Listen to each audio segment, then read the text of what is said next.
এবছর কুরবানি করতে পারলাম না, মানুষ কি বলবে? এবছর কুরবানি করতে পারলাম না, মানুষ কি বলবে? আরে আপনি কি মানুষ দেখানোর জন্য কোরবানি করছেন নাকি আল্লাহকে সন্তুষ্ট করার জন্য? সেটা আপনার মন ভালো জানে। আর আল্লাহ তো বোঝেনই আপনি কোন উদ্দেশ্যে কোরবানি করছেন। আল্লাহকে সন্তুষ্ট করার জন্য নাকি লোক দেখানোর জন্য? আপনি কি করতেছেন?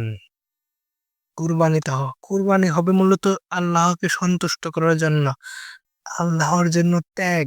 এটা আমাদের আল্লাহর জন্য ত্যাগ, উৎসর্গ। কিন্তু এখন কিছু লোক আছে লোক দেখানোর জন্য করে। গত বছর কুরবানি দিলাম, এবছর দিতে পারলাম না।